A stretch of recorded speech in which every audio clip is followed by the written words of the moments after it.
and I made him watch.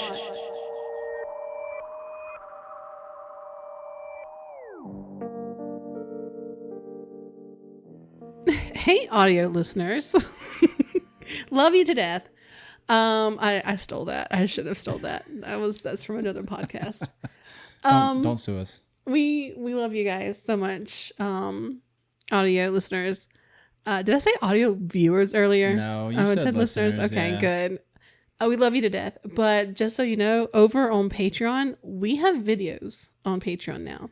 We are uploading our video content to Patreon for now. But it will eventually come over to YouTube. But if you want to see us and get a feel of who we are, I guess, you can come to Patreon and watch the videos. Yeah. And if I must say, it's kind of cool. It's kind of cool. It's kind of cool. It's kind of cool. So, I mean, you're kind of missing out. Yeah, you're missing out on some fun times. So we're trying to get started over there. Yeah. And we would love for you to come over there for us and support us that way. Yeah, your Appreciate support means the most awesomeness for us. But until then, hello and welcome back to And I Made Him Watch, the podcast where I make my husband watch movies of all shapes and sizes.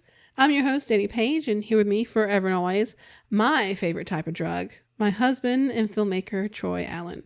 That was a little cringe-inducing. It's a little cringy. I don't Your care. Your favorite type of drug? Hell yeah. Really? Yeah. What exactly is it that I do for you? Everything. Yeah. I love you. I just give you the most awesomeness of highs, huh? I don't want to really get into it Yeah. on the podcast. It's a bit too intimate of a subject to be talking about here. Yeah, a little bit. We a little bit. Hey, but it's good. It's fine. On Patreon. No. I don't know. All right. No. Anyways. So this one was a ride, right? Like this one was something different. It was different for sure. Yeah. So I saw this on the last podcast on the left. What do they call it? Their mandates streams, because they do live streams on their Patreon and they do mandates. Do you know what I'm talking about? Mm-mm. Each one you get Henry, Eddie, and Marcus, and then also they do a staff pick of mandates where they just show videos from their algorithm from that like week or something. Nice. And they trade it off every week. And so I think one of the staff members picked the trailer for Blue Sunshine and they watched it and I was like, oh, yes. yes. Thank you for that, Jewel. Yeah, you really did something there. Yeah. Mm-hmm. So this isn't a movie I want to watch again anytime soon, but like maybe in a few years from now, I could possibly be talked into watching it again. Yeah, that's fair. Blue Sunshine is a late 1977 movie about a man who is quickly losing his friends due to drug use. This movie is like a sleeper cell anti-drug campaign is what this is. 100%. I also watched this one with Phil, and he did not care for it. Didn't like the pacing. Yeah. So this movie was Dare before Dare, if that makes sense. You know? Yeah. Don't do drugs, kids. Stay in school. When did Dare come? Like I don't know. When did Dare start? Well, I remember having a Dare t-shirt in like elementary school or some shit like that. Like they would bring the old school like cop car around and it would have Dare on the side and all that stuff. So that had to have been like 80s, 90s time frame. But, 1983. So this was before Dare. Yeah. Like what is that, like 6 years, 7 years before? Something like that. Yeah. But definitely a lot of anti-drug messaging. Oh yeah, definitely. So, that was the goal here for sure. The movie begins kind of interesting because it has like these three segments. And in between you just see the full moon and there's some intro credit information and stuff. But the first segment begins with Dr. Bloom who was greeting this elderly patient in her room who's not doing great. Apparently she's had surgery and possibly going to have surgery again. And she even says, like, cut me up again, which was kind of eerie. Yeah. So, I mean, I'm pretty sure she's dying. Like, yeah, she dies later in the movie. Spoiler True. alert. she does die. She does I just end up wanted being to put cut that again. out there. Yeah, it's fine. I mean, it happens. Oof. Yeah. Sorry about that. Anyways, but yeah, it is super weird because he says something about like, did you bring me any more spaghetti or some shit like that?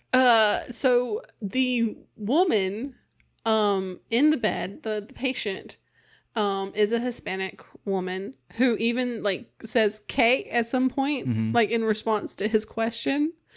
And then he was like, did you bring me that famous fettuccine or something? Yeah.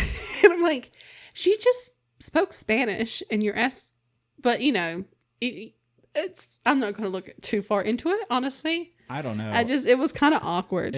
To me, it sounded like a sexual innuendo. I was like, bro, that's not the right time or place for that. God, I hope you were not. Fucked up, sir. What kind of hospital was this? And you call yourself a doctor. Oh no. Get out of here. God.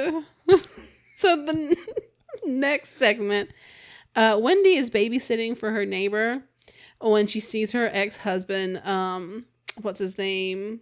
Fucking Eddie. Eddie, what's his, Fleming? Fleming. Fleming. Yes. So she sees her ex-husband, Eddie Fleming, on the TV because he's actually campaigning to be congressman. Yes. Also, the fact that she's reading Rapunzel to these kids, and did you not catch that?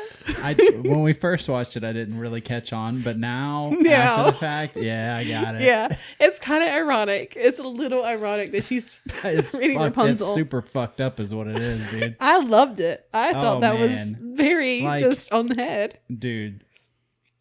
To me, it's like, imagine growing up, right, and like your prized possession is your long, beautiful, flowing hair, right?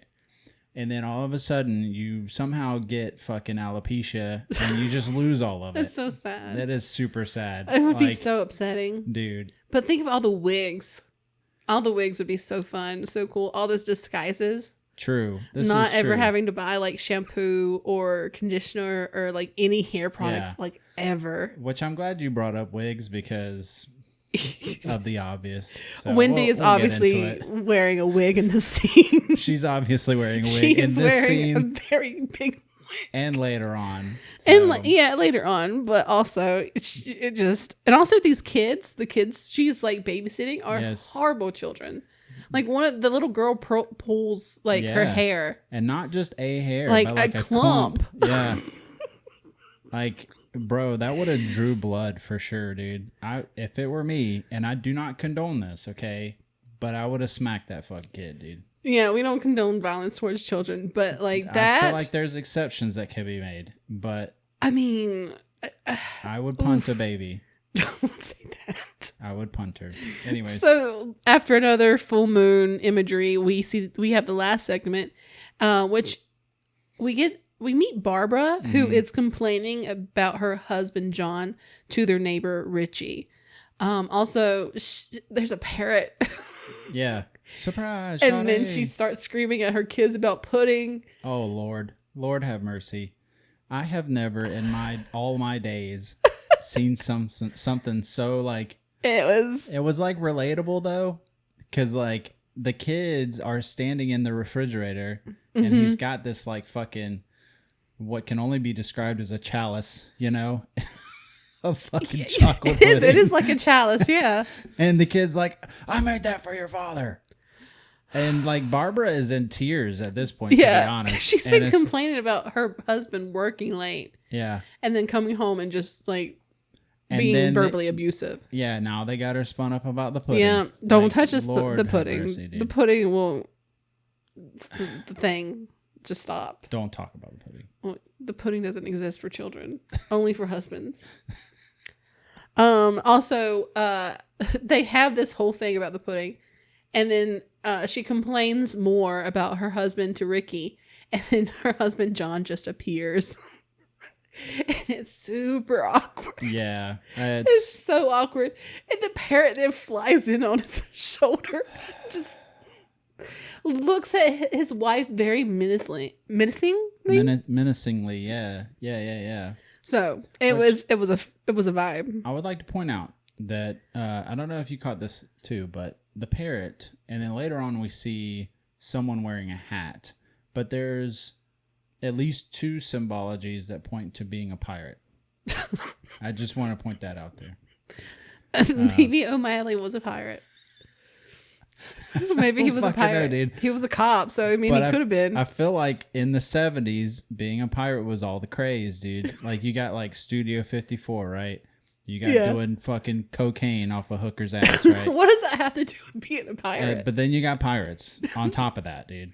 It was like the coolest trend. How do you know this? I don't. I'm just... Okay, that's what I thought. Okay, you're just bullshitting now. If I were a bad man, being pirates in the 70s. Okay. Yeah, so now that the intro credits are finally over, Jerry and his friends are having a party. They're in like a cabin together. And then there's this guy who is... Everyone else in the party is just kind of chilling. They're dancing, having conversations. Jerry is under like the stairs with Alicia having a conversation. And there's this guy across the room. Was this Franny? No, this was not Franny. Who was this? I don't know, because it was just some rando. Yeah, we never see this guy again. Yeah, that's true.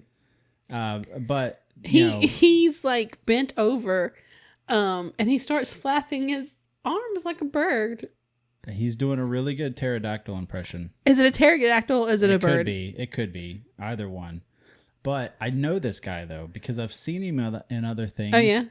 The one thing that comes to mind is The Fifth Element. Okay. Because the guy, he plays like this fucking colonel guy. Mm-hmm.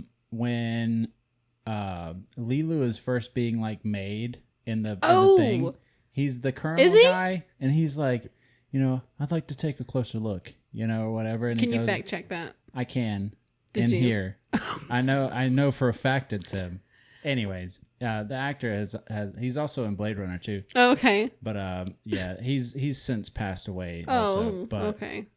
Anyway. How do you remember stuff like that without fact checking it? Are you like 100% sure? Like 110% sure? Hi. No. I'm Troy. No. I can look him up for you. Matter of fact, I will do that. You continue on, and I'll pull the guy up. Okay. So Franny begins to do a little singing some Sinatra, I do believe. What was it? I think so. I'm not sure what it was, but he was really like crooning. All on My Own or something. Or something like that. Anyway, it's a Sinatra song. There's crooning. We know what a Sinatra song sounds like. He grabs another guy's date and tries to kiss her. The guy then pulls Franny by his hair, which pulls off and reveals that Franny is bald.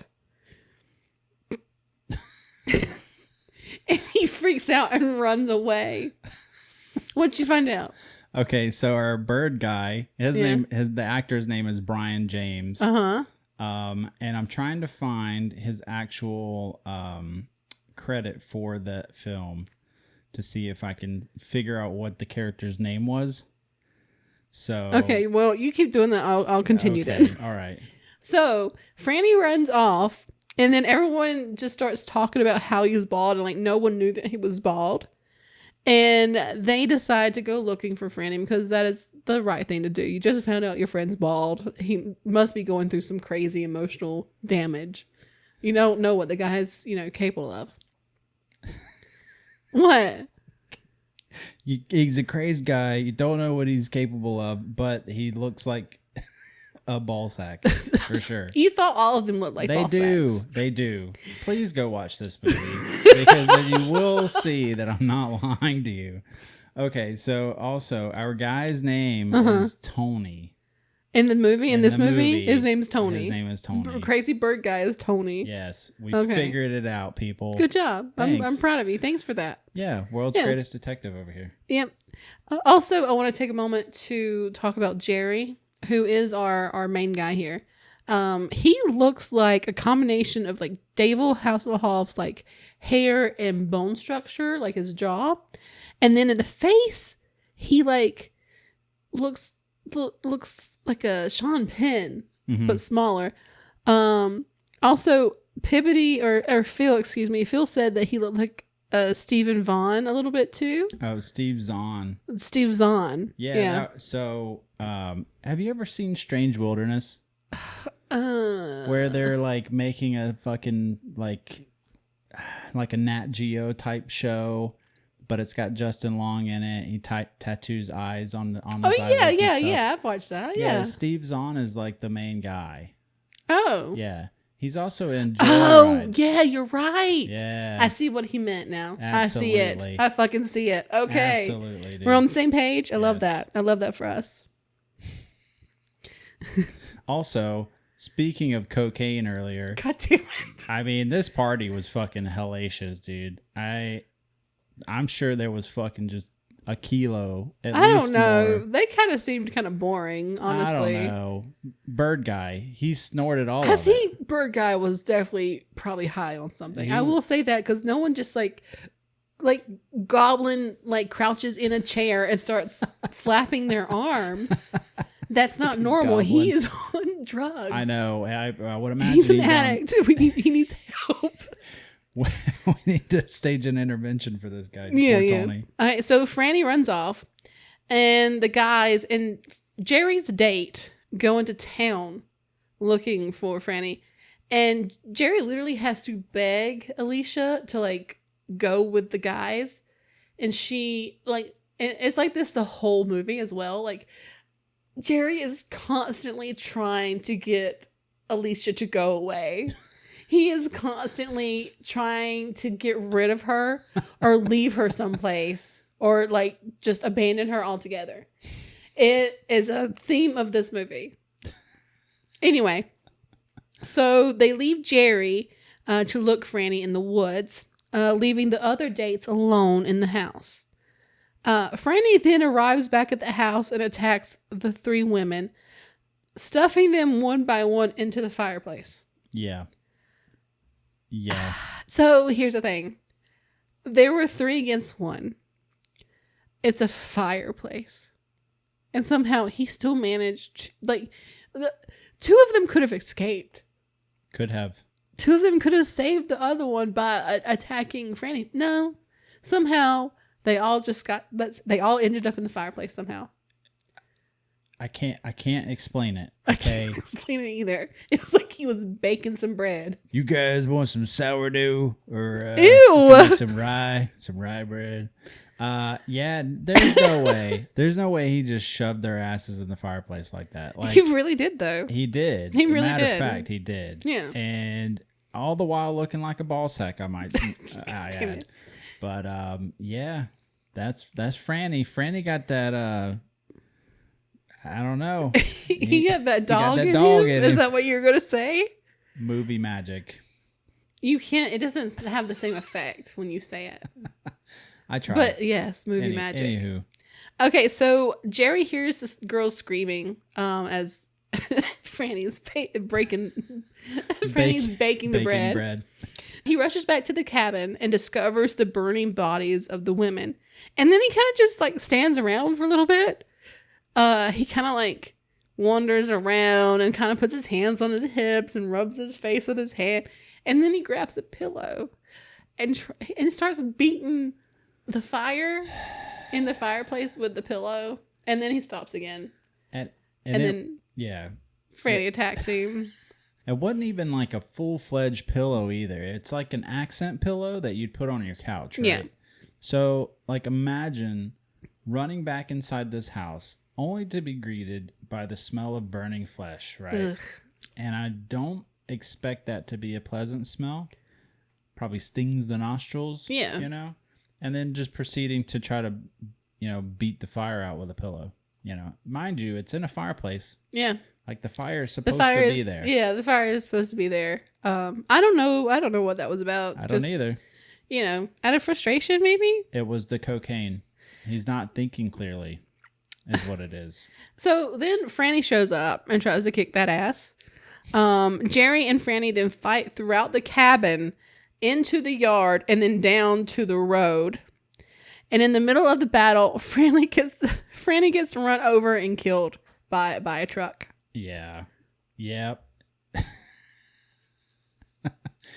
Cocaine's a hell of a drug. So this, I understand what Phil was saying with the pacing, because it literally is. It's either these very boring type scenes, or we're doing this shit. Yeah. Throughout the whole movie. It's stop. Go, go, go, go, go, go. Stop. Go, go, go, go, go. Honestly, the pacing is just...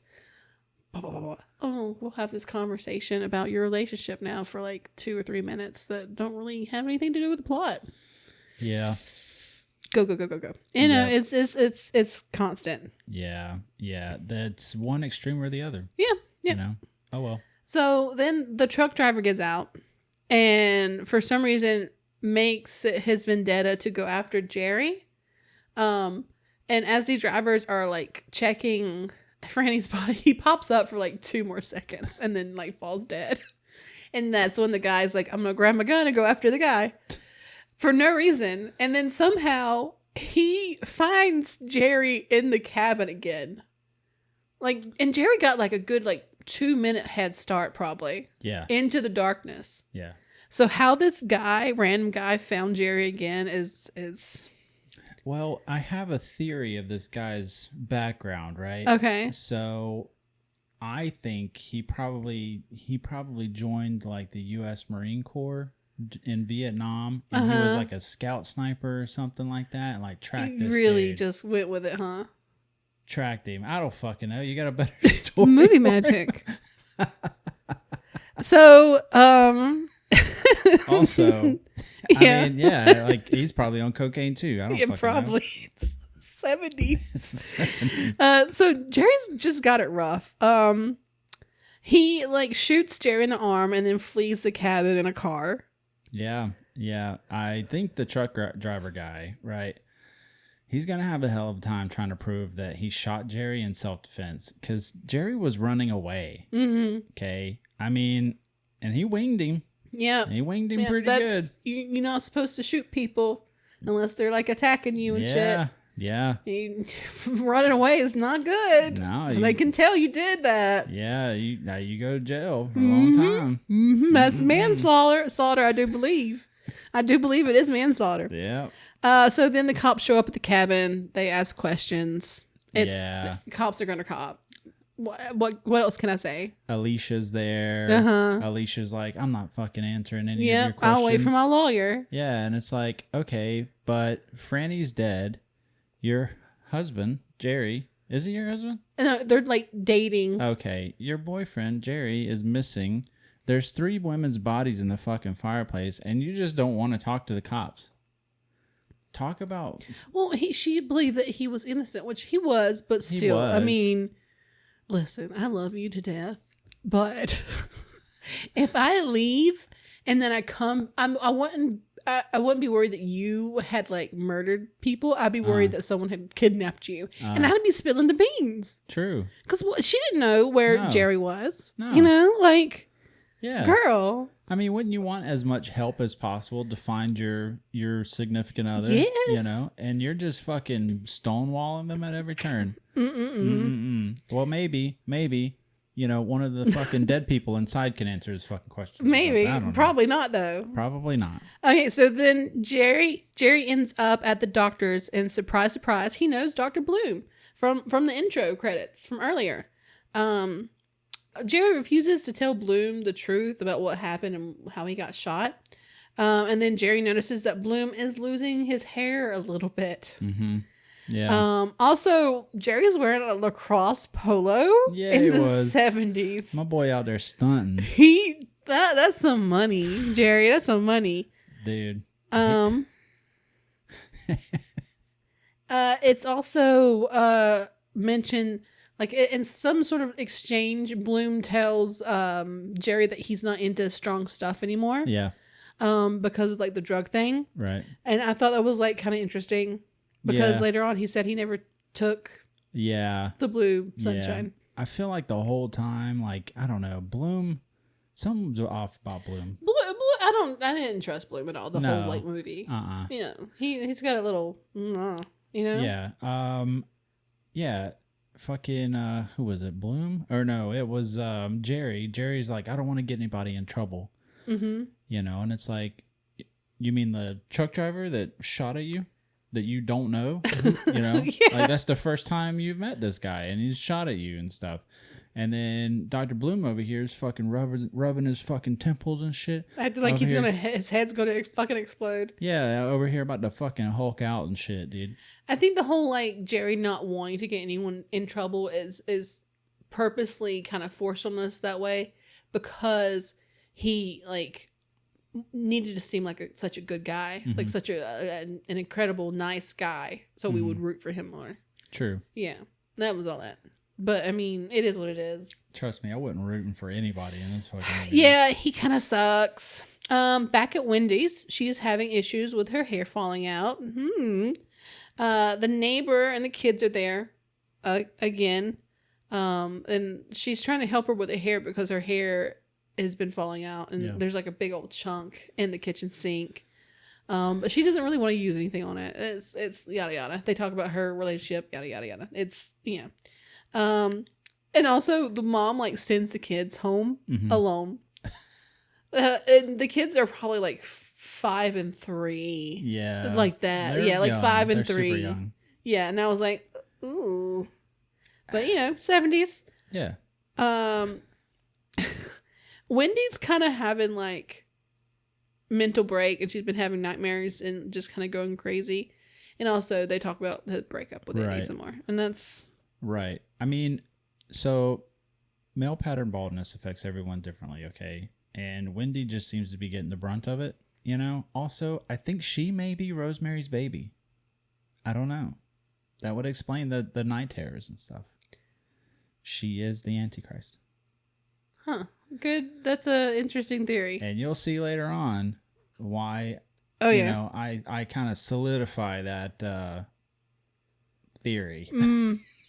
Okay. Well, okay. I see what you got there. I see.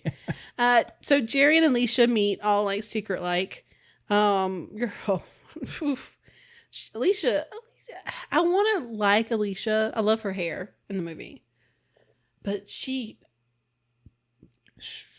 yeah. She seems like an intelligent woman, but she just makes some really like dumb mistakes for this man. They fight over what to do, and Alicia is, being followed already. The police are following Alicia.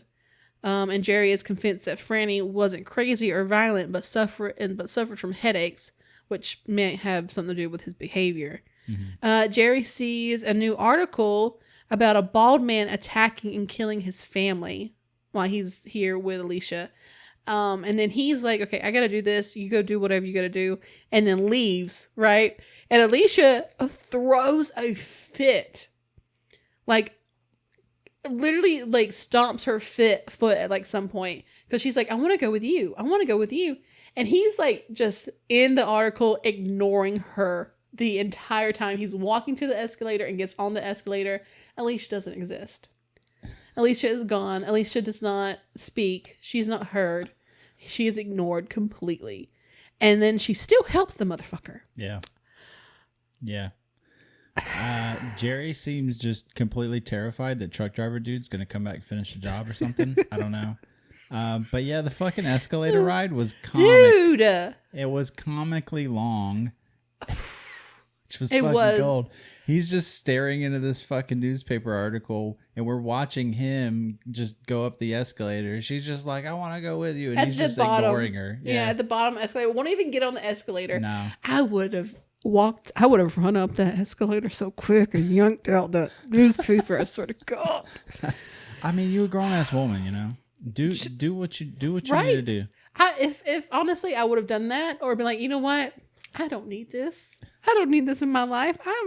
He can deal with the crazy bald people. I'm going to go do something else. I'm going to go get my nails done. Yeah, something. Go be like a member of society or some shit. Damn. So Cherry tries to investigate the article that he reads. And he speaks to one of the neighbors who is reluctant to share anything at first, making sure Jerry isn't someone who actually needs the info before spilling all the violent acts and all the violent facts that happened at the O'Malley family. Mm-hmm. So she's like, "Are you a news reporter? No. Are you a policeman? No. Oh, you're with insurance? No. Okay, here's what's happening." Lady, you're just gonna tell a stranger? Yeah, she ain't trying to make it easy for nobody. Like, damn. Yeah, dude. She's explaining to Jerry that the dog, the family dog. It was Ricky's dog. Oh, Because yeah, the O'Malleys is the family from the intro. Yes. Like Barbara and John, who have the 2 kids and the parrot. This is the family. John has gone crazy and killed his whole family, including the dog, but not the parrot. We'll catch up to that. But she's explaining to them, or to Jerry, that the dog had its jaw broken, and its face was like pulled back. Yeah. And she demonstrates this by like putting her hand on her face and like stretching it back. And I'm just like, good on you, lady, for taking this otherwise like very, very serious fucking moment and just turning into fucking comedy gold. A little bit of comedy there. Yeah. Just a little bit. Just spruce it up a little bit. I mean, if I were Jerry, I would have just been like, could you do that again?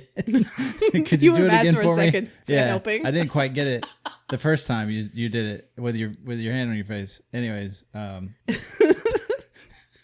so Jerry breaks into the O'Malleys and investigates the house. Oh no, there's white tape everywhere, and it triggers Jerry a little bit. Oh, man. And he has a little bit of a mental breakdown when he sees all the blood and stuff. Yeah. Like, he just starts screaming, "Oh, no, no, no, no." And he hears the audio of, like, fighting and stuff. Yeah.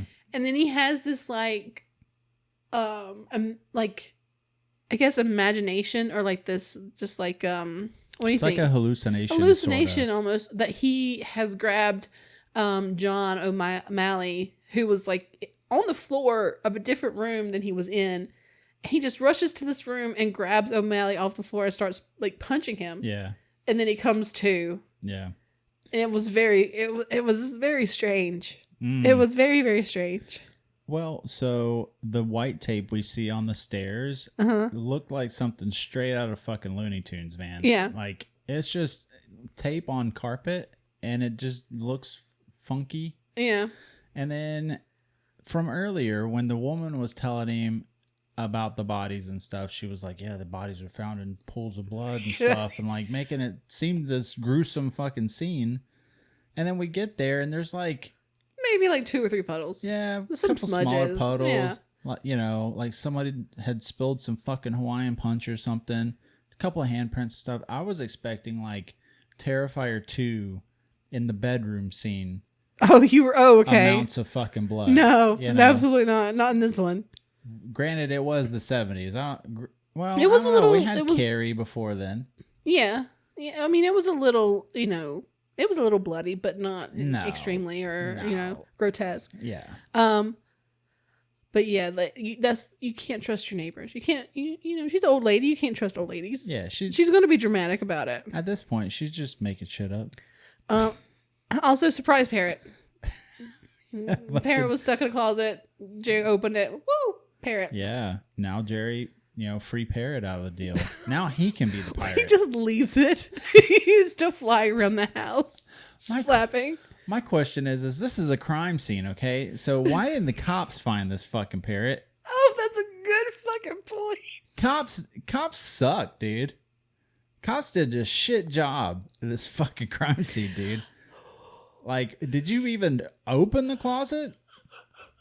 And the bird was like scratching at the closet, like you could hear it. That's the whole reason he opened it, was the parrot. And oh Lord, man, you know what? I bet it was the same cops that investigated Kurt Cobain's murder. God damn it, Troy. Yep. No, you gotta bring up fucking Kurt Cobain. Also, it was at this point where I didn't realize until now that this was the house. This was the people from the beginning. Yeah.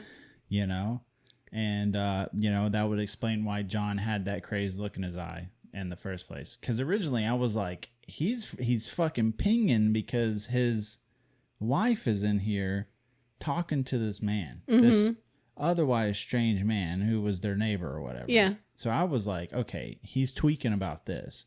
No, he was tweaking because he was about to have alopecia and just fucking start murdering people. Well, they were talking about how he was losing hair in their like talk, but Barbara and Ricky. Oh. They had mentioned like he was going bald. I see. I see. Yeah. Okay. So what I think happened next, if I followed the movie correctly, after seeing O'Malley's college diploma from Stanford, Jerry breaks into Franny's apartment because both he and O'Malley graduated from Stanford together. In the apartment, it's set up like a photo studio because Franny was a photographer. Jerry finds a photo of on the wall of Ed Fleming titled Blue Sunshine. Jerry then goes to meet Fleming. It was like, so you mean we got a politician that's into some fucking deep drug trade bullshit, you know, like I'm supposed to find that bizarre? Oh, no. Really? Oh, that's crazy. That's absolutely insane. Yeah, no. Oh, no. A politician? Drugs? Oh, wow. How could he? Wait a second. No, that's just a Chuck, Tuesday. horror. Just a Tuesday, yeah. Dun dun.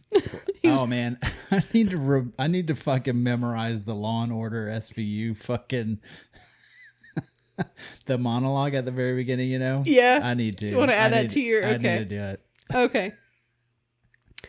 So Jerry asks Fleming about his friendship with Franny and lets him know that Franny has died. Then mid-conversation about his dead friend, Ed stops to step away to talk to some potential voters. Great guy. Really, really great guy. It's wonderful. He's a politician at heart, you know? Jerry also has taken Alicia to meet Fleming, who is then hit on by Wayne Mulligan, who also went to Stanford, apparently. He's like the campaign manager for Fleming. Realizing that Alicia has been followed, Jerry makes a run for it and is able to get away and pulls a GTA move. He's on the freeway and they're in LA, so this is very GTA 5.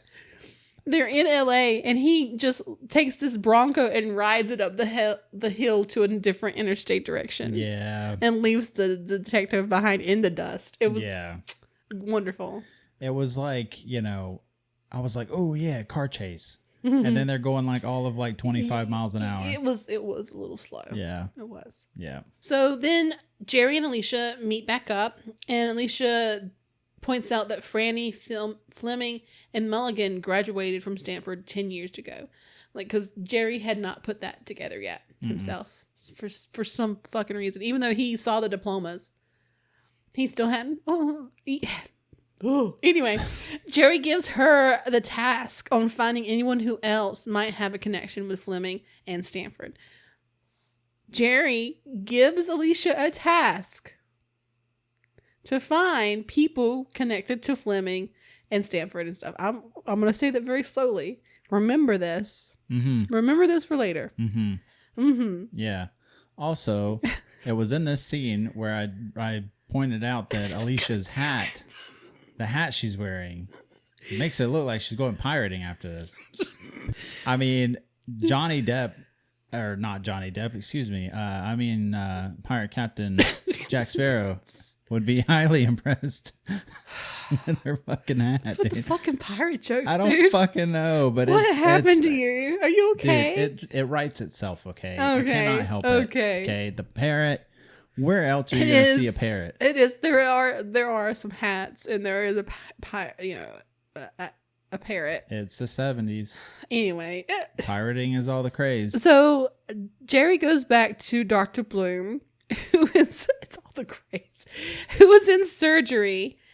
Jerry watches nervously as Bloom performs surgery on the elderly patient from before.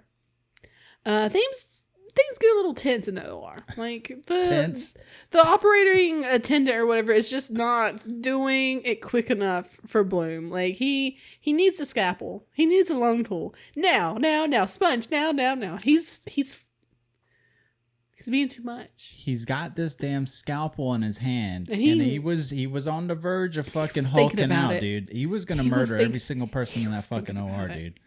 I was like, he is about to do some unholy ass shit with that fucking scalpel, bro. He was gonna fucking do it. And I'm to believe that he is not on the shit. Huh? Mm-hmm. No, wow. Losing his hair, but not on the shit. Yeah. Yep. Yeah. Well.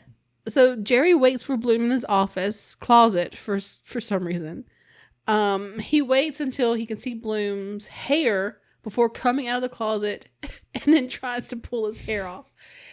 Jerry, honey, what were you gonna do if the hair came off? You know what this reminds me of? What? Fucking the ending of Ace Ventura when Jim Carrey or Ace Ventura tries to pull fucking Einhorn's hair off to prove that she's fucking Ray Finkel. Yeah. Yeah. But yeah. Finkel is Einhorn. Einhorn is Finkel. So, when he realizes that the hair is real, he kind of like relaxes and they have a conversation. And Jerry is so awkward. He's been very awkward and kind of strange throughout the movie. And there's a reason Jerry acts weird, by the way, because Lieberman, is that the Lieberman?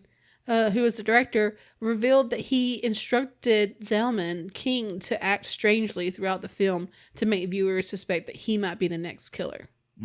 However, he later regretted his decision, particularly since King's character hadn't graduated from Stanford like the other killer. So there's some issues there. But because the whole movie, he has these moments where he's like very intimate with the other characters, and then other ones where he's just kind of a little crazy. Yeah. But so that explains a lot. Yeah. And sometimes you see him like switch while in the same scene with these characters. Yeah. But I just chalked it up to the whole thing is just driving him bonkers. Yeah, know? He's very unstable. Yeah. He gave unstable. He didn't give strange or whatever. He gave unstable. Yeah. There's a difference. I didn't think he was going to be one of the guys at all, like ever. Yeah. There's a difference between being like, mentally unhealthy and homicidal. Yeah. So. But yeah, I love how Bloom is just like, I just lost an old sweet lady on the table, so she died, and this and this was the old woman from the beginning. She died, and I was just like, are you sure you didn't just fucking kill her with that fucking scalpel, bro? He could have. He could have done it. Matter of fact, we never saw anybody from that OR again. No, we didn't. We didn't. He might have killed all of them. Bro. Like, it's a fucking bloodbath. Yeah. Oof. Anyways, Jerry tells Bloom what's been happening, and Bloom just, kind of fills in some blanks for him. Like, he knew a few of the guys that went crazy back in school, and turns out Fleming was dealing drugs back in the day. So Ed Fleming, the guy running for Congress, was a drug dealer.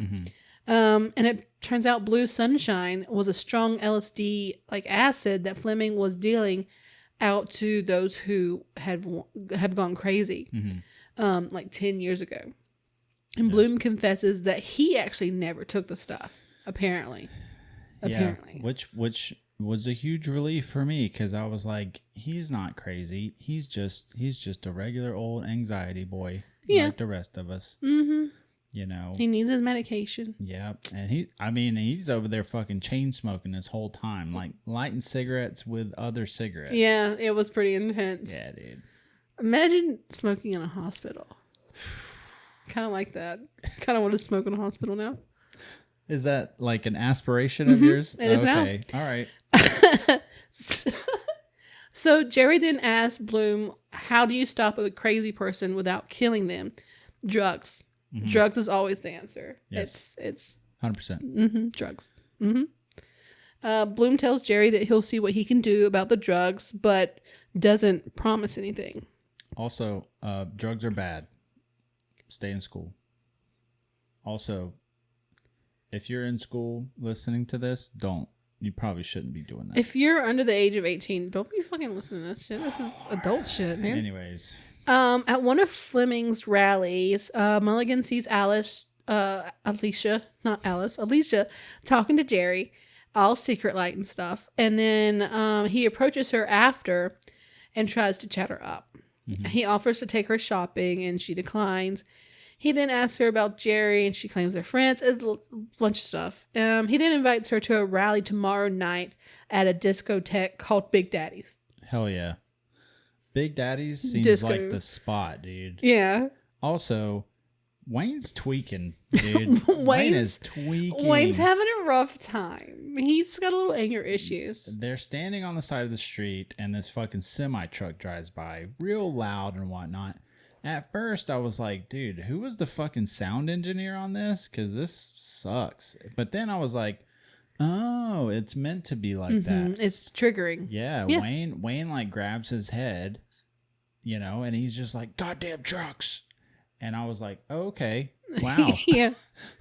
It was pretty dramatic, honestly, because he was trying to be all cool and chill, and then this truck comes by, and he like, ooh, goddamn trucks. And it's wild. Yeah, he kind of failed at that.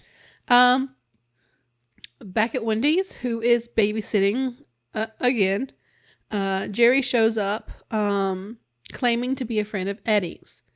And she just lets this man into her apartment with these kids. Mm-hmm.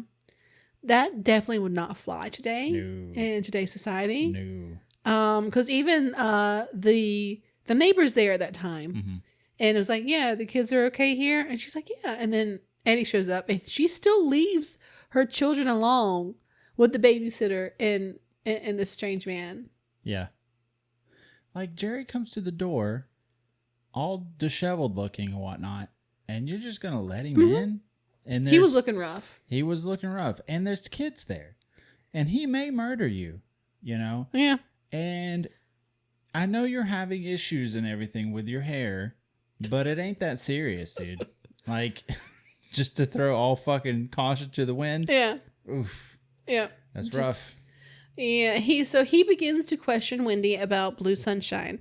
And she gets pretty defensive about it. Because at first she's like, yeah, I knew Eddie like kind of like dealt drugs and stuff. And what are you trying to like get in touch with him? Are you trying to score or something?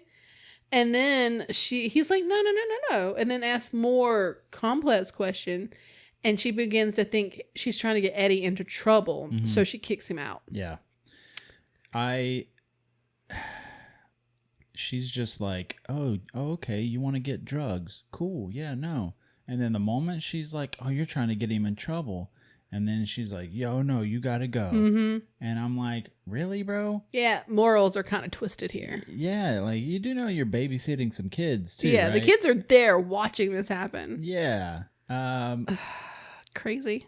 Yeah, she is. Very crazy. The kids start to be annoying as fuck, by the way. And Wendy begins to lose it. She is slowly just at the table chewing Tylenol type of losing it. Her head hurts. These kids are jumping on the couch up and down, asking for things, saying, Wendy, we want ice cream. Wendy, we want ice cream. Wendy, we want hot dog. Wendy, we want hot dog. And then candy and all this stuff, like jumping up and down. And she's literally at the table. She puts her hand on her head and pulls the wig off, revealing that her head is bald. And she has these crazy like facial features happening where her eyes just kind of like turn upwards and stuff. And she's all like, it's very eerie. And it was shot really well. I liked it. It was. And I was at this point, I was like, man, I was expecting her to grab one of these knives and go after one of these kids, bro. Mm-hmm. Yep. And I was like, you just wait. You just wait. Wendy then transforms from bothered to annoyed babysitter to bald maniac within seconds. Wig off, crazy on.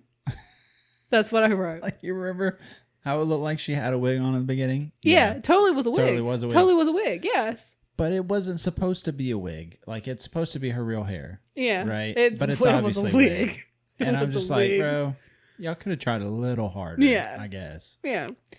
So meanwhile, Jerry has decided not to leave the building, but to go back up to Wendy's and get stuck in the elevator on the way back up with like an old man and an old lady. Cut back to Wendy. Begins to hunt the kids with a kitchen knife. Hey. And we go back and forth between the elevator and Wendy's apartment.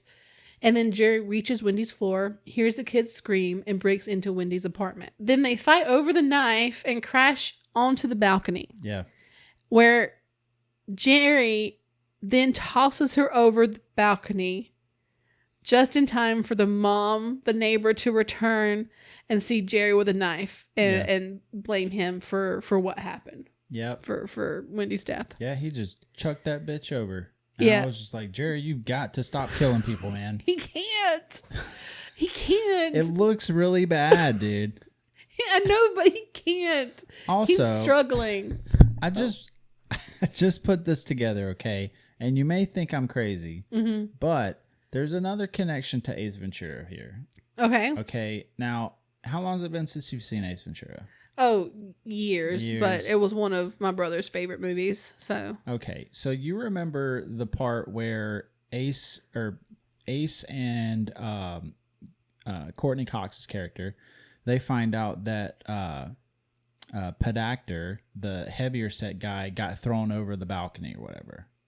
Yeah, and there's a scene where the door? Yeah. I was like, really, bro? Are we doing this? But there is a sliding glass door because they broke through it. Yeah, that's what they broke through onto the balcony. Yeah. Mm-hmm. But I'm wondering, was it soundproof? No, I'd probably Could have not. been. In the 70s? It was the 70s. I don't know. I don't think so. It would. I don't know about that. That's a little out there, I think. Hey, I'm an out there type of guy. I know you are, and I love it. All right. So a few days later, the lieutenant questions Fleming about his relationship with Jerry. Eddie is just like, the guy was asking me for a job, and just lies straight up to the police. Yeah. And Jerry starts to get a little paranoid about, or not Jerry, but Eddie gets a little paranoid about Jerry now. And I think he asks, Wayne to like look for him or something. I think so. Yeah. Yeah. But yeah, they're obviously trying to hide something, and it was at this point Wayne gets real shifty eyed. Like when a kid shits his pants and doesn't want anybody to find out. I mean, just like, trying to see if anybody smelled it yet. That's so gross. I'm moving on. At a park, Jerry is approached by a random addict guy. He's trying to like chat Jerry up a little bit for some reason. I think he thinks he's another addict because Jerry's looking rough right now. He's been through a lot of shit. And then there's weird bald guy that walks up to him and just stares at him. And the addict eventually just like yells at the guy over and over again and runs him off. Get out of here. Jerry then spots Dr. Bloom, and the addict is like, hell yeah, drug time. And he then gives Jerry his money and asks him to make a deal for him. I don't know if there was something cut from this movie to where this addict knows or thinks that Bloom is the like a drug dealer or something. I don't know. But Jerry and Dr. Bloom make the drug deal, and Bloom mentions that there was one other guy that wanted the acid, Wayne Mulligan. Yeah, back at Stanford, yeah. The campaign manager for Ed Fleming's. Yes. Full circle. All the way around. At first, I was like, okay. So some random dude walks up to Jerry, because Jerry's sitting there on the bench with his head in his hands, and starts trying to bum a cigarette or something off of him. Yeah. And that's as strange as this gets, right? No, it doesn't. No, because now we got some fucking bald dude. Yeah, walks up with these fucking huge ass eyeballs through these glasses. Yeah, just strange looking, like, lumpy. Yeah, he's like standing there waiting for the show to start or something. Maybe he was. I mean, crazy stuff, dude. Yeah. Crazy stuff. It is L.A. Yep. Damn. After making the deal, Jerry just kind of runs off, leaving the addict sitting on the bench just to watch him. That was sad. It really was sad. Sad that the addict didn't get his drugs. Well, yeah, but at the same time, it's like he gave Jerry money. He did give Jerry money. Honestly, I don't know what this was supposed to like. I don't know. I think it's probably part of that whole like anti-drug, like thing going on in this movie. Like it really is like a sleeper cell agent type of shit going on. No drugs for you. No drugs. So we cut to Alicia, who again was given a task. I would like to point that out. Yes. She was given a task. Yes. Alicia, who calls up the detective saying that she can prove that Jerry is innocent. She then explains that she's going to be meeting a guy that they can test to prove the whole drug theory thing, and that Jerry is innocent. Also, Jerry buys a dart gun. Yes. Grab the baby with both hands. Lower the baby down. Throw the baby off the cliff. Don't throw the That baby wasn't off it. No, that wasn't it. I got it fucked up. So Jerry? he's learning to shoot the dart gun. The guy's like, it's a baby. You have to lower the baby. And then don't pull the trigger, but squeeze the trigger. Yeah, it's a whole thing with the baby. Jerry has lost his damn mind at Jerry, this point. I mean, do you blame him? I cannot blame him. I don't blame him. He's seen some shit at this point. Yeah. And he's going to use this dart gun not to kill people, but to put them to sleep. Okay? Jerry is not going to kill anybody else. Doesn't want to kill anybody. That's why he asked for the tranquilizer stuff from Dr. Bloom. He's not going to kill anybody else after this. No more killing. Probably. Hopefully. We don't know. So Jerry finds out about the rally tonight, and then he goes there to search for Mulligan. Yeah. Because he is after Mulligan now. Yeah, he goes to the campaign office, and the first woman he sees, there's a woman putting up some banner or something, and he's like, yeah, I'm so-and-so. I'm looking for Wayne Mulligan. And she's just like, oh, well, he's down at this place, and he's like, okay, thank you. Because she, asks him who he is. Yeah, if you're a friend. And Jerry's like, yeah. Yeah, yeah. And then she spills the beans. Yeah. The 70s was such a different time. It is scary how easily people just hand over information. It is. Movie. The 70s was crazy. Very scary. It was so crazy. And I also want to point out, he hasn't had any contact with Alicia. He hasn't been like, hey, this is what's happened in the development. How are you on that, that mission I gave you? Yeah. No communication.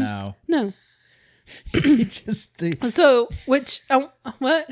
He just did it just to get rid of her. Yeah, he just gave her the task to get rid of her. Yeah.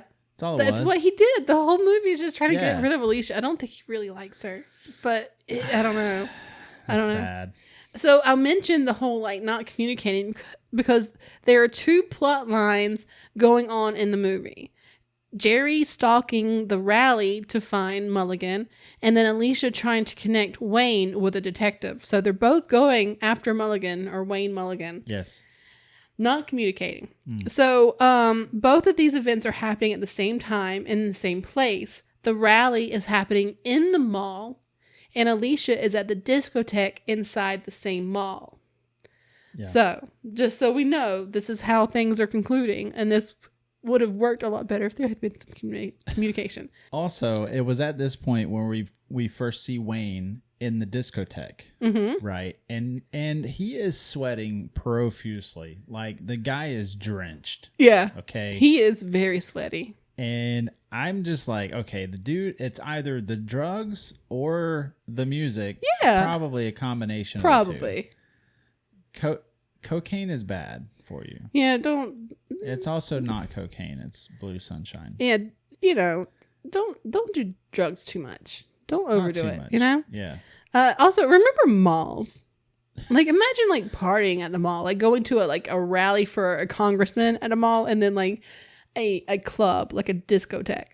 Also, the discotheque at the mall was actually a Western club originally. And they had to redo it as a discotheque because disco hadn't really made it to the West Coast by then. Ah, interesting. So they had to redo it a little bit. Yeah, it did look a little bit on the traditional, conservative side of bars. Sure. There was a lot of wood. Yeah, it was a lot of wood. Also, I remember malls. I mean, why shop at one store when you can shop at the mall? Honestly. Yeah. I miss the mall when it was cool. Yeah. When it was actually nice. But, no one wants to do the upkeep of things anymore because that costs money. Let's be real, though. You just went to the mall to go to Spencer's. Yeah, and Claire's and Hot Topic. And, just kind of like walk around and be social. True. So the detective shows up at the disco, and Alicia has had a few, it seems. And she then points out that Wayne, who was at the bar with her, went to the bathroom like 20 minutes ago, which is a little strange for a man. The detective then finds a disoriented Wayne in the bathroom and tries to help him, but then pulls Wayne's hair off, and it sets him off. He's bald.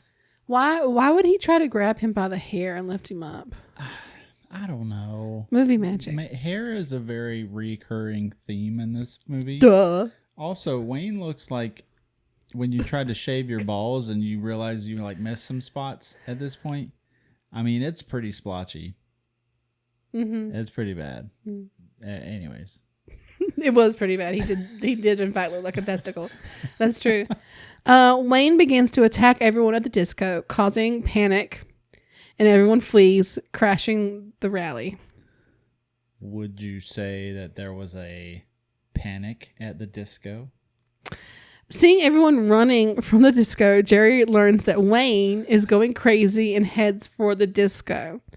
Bizarro Wayne, which is what I call him for the rest of the movie, by the way, has trapped Alicia in the DJ booth, and Jerry tries to take him down, but Jerry's a short king. Okay, he needs a step stool for real. And Wayne's giving off definitely giving off some like Frankenstein's monster. Yeah, vibes he's right like now. Bizarro monster going on now. But I think maybe if he would just learn to like relax, a little bit, he'd be okay. Yeah, maybe they just need to like sweat out the LSD that's been in their system for 10 years. True. Maybe could enjoy a nice mojito on the beach. Ooh, that sounds lovely, actually. It does. I like a good mojito. After using the loud disco music, Alicia is able to save Jerry. Alicia saves Jerry and drives Bizarro Wayne away and into the mall. Jerry yells at Alicia because he's like, "What are you doing?" And she's like, "I was trying to help you." She literally was doing the thing he told her to fucking do. This is true. But that goes back to what you were saying. He just wanted to get rid of her. It's a lot of red flags. It is a ton of red flags. I think he's just upset that she's not dead yet. That's the problem. Damn. Tell me I'm wrong. You're not wrong. Okay. I can't tell you that you're wrong because okay, you might be right. That's terrible. You could be right. It is terrible. She deserves better. Alicia deserves better. She does. I hope she found a better man. I'm sure she did. I think after this, Bizarro Wayne gets better. Mm-hmm. And then they maybe do hook up. Well, he was really interested in her. He was, and I could see it in her eyes. I mean, he kind of seemed like a douchebag type, like football player. He did play football, yes. Yeah. So I mean, I don't know. But I mean, he went to school at Stanford. True. He got a good education. I wonder what his major was. Probably politics, probably because he's a campaign manager. Could be. Yeah, maybe. I don't know. Anyway, we just kind of went off on a tangent again. Jerry hunts Wayne through the department store. There's also this perfectly timed moment when one of the old cell clerks drops something and bends down, just missing Wayne as he walks through the room. Yeah. And it's the best shot of the movie, in my opinion, because it's timed perfectly and it doesn't seem awkward at all. And it just really, it flows. Because if he had caught her, he would have squished her head like a grape. Yeah. I loved it. He would have killed that woman.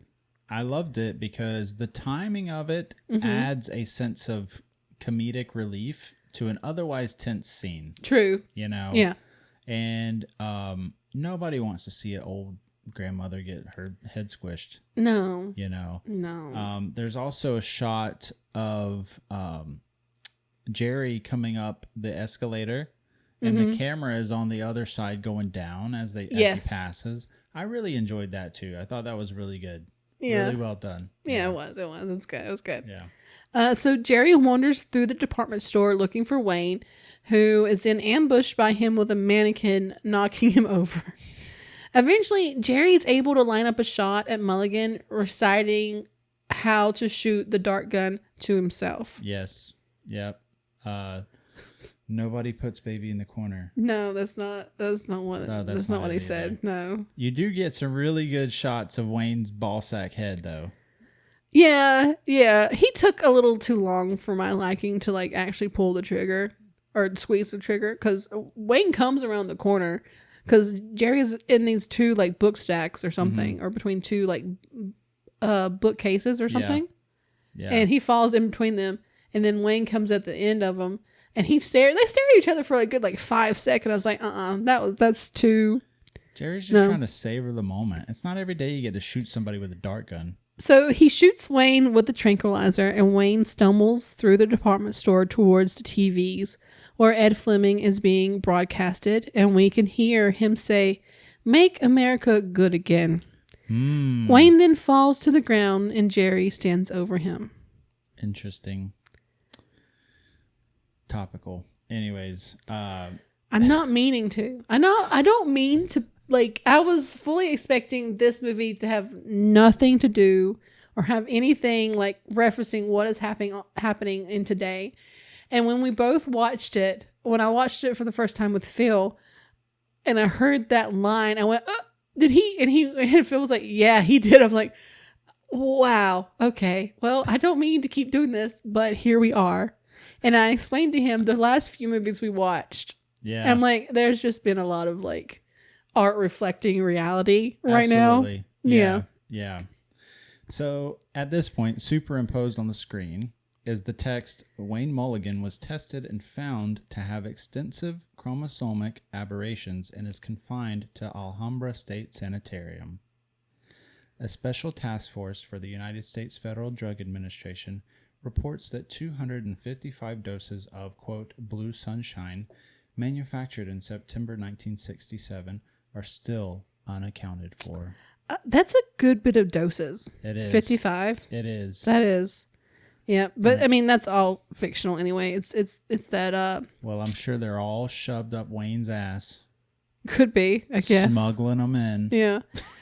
So Blue Sunshine is a psychological horror film directed and written by Jeff Lieberman. I think is how you pronounce his name. Lieberman. Yeah. It blends elements of horror, thriller, and social commentary, focusing on the long-term effects of a fictional experimental strain of LSD. Interesting. Mm-hmm. So our cast, we have Zalman King as Jerry Zipkin, Deborah Winters as Alicia Sweeney, Mark Goddard as Edward Fleming, Robert Walden as Dr. David Bloom, and Ray Young as Wayne Mulligan. So it was directed and written by Jeff Lieberman. I've already forgotten how I said it earlier. He was a Brooklyn native, and he's known for his low-budget horror movies. He did movies like Squirm, Just Before Dawn, and Remote Control. 2 of those are on our list to watch eventually. Ooh, nice. Also, in 1994, he wrote the screenplay for Neverending Story 3, which I absolutely love that fact. That is something. Story. Yeah, that one. That's right. Nice. That's right, Troy. Good job. Heck yeah. Good job. Our boy Lieberman developed the concept for Blue Sunshine after his brother, a physician, shared accounts of individuals experiencing nervous breakdowns linked to LSD they had taken years earlier.